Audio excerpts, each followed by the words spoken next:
my personal life, I've had many instances where balance was necessary, and I believe this applies to everybody else's life. Hi, my name is Jenna Lee, and today I have come to discuss balance and why balance is important. Now, here's why. See, balance is important due to the fact that without balance, we would tip over, we would fall, we wouldn't be able to land standing.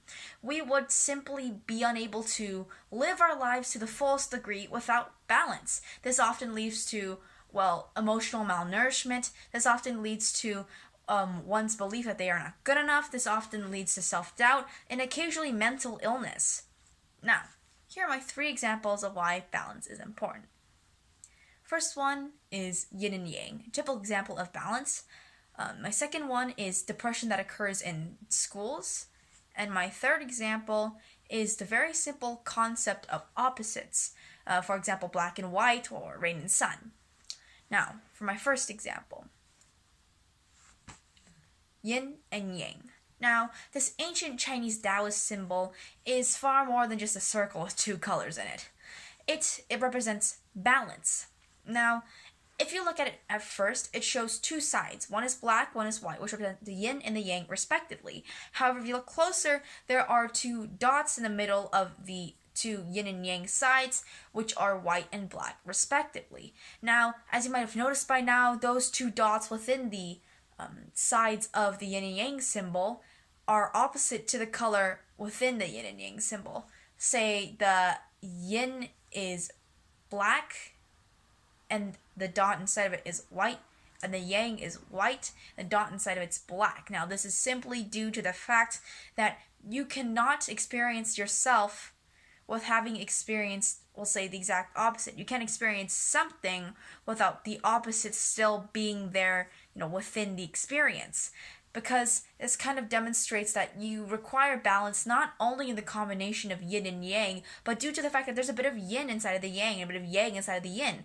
There's a little bit of each inside of the other, because you can't fully experience something without the balance of having experienced the exact opposite. You can't do anything without the balance in itself. Now, my second example is depression that occurs today in schools.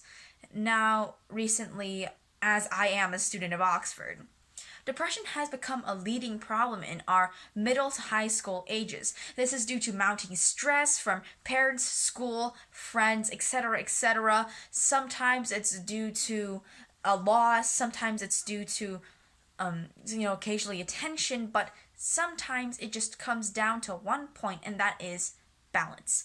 And a student's inability to balance sleep, education, a student's inability to balance things like fun, work, play, study, a student's inability to balance, say, sleep and social life, or social life and study life.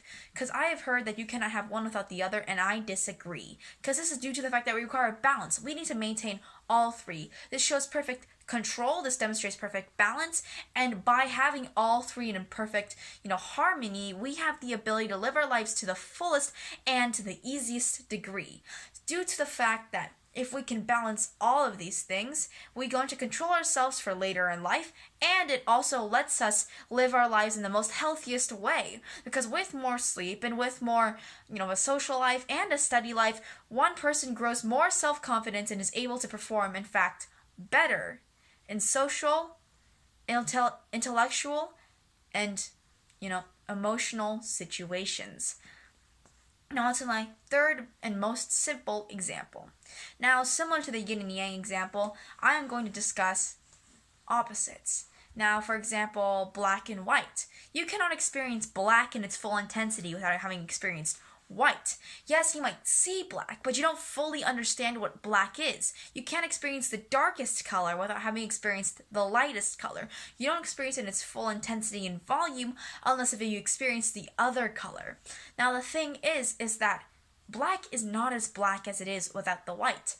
For example, geishas in the old days used to paint their teeth black so they can make their skin look whiter. Now, this contrast and balance, in a sense, has made both of them more apparent and occasionally more appealing. For another example, for the opposites example, I have sun and rain. Now, you don't understand and truly experience the sun unless if you've experienced the rain. You do not experience it in its full intensity. You do not understand what the sun is without having experienced the rain. Because these two balance each other out. They show each other the weight and the heaviness of each experience. And also, as a final example to back up this example, meta, I know, is happiness and sadness. You cannot experience happiness in its full degree without experiencing a point in life where you hit your lowest. You cannot experience sadness without having hit a point in your life where you are insanely happy. These two balance each other out to intensify each other's experience. So, today my topic was balance.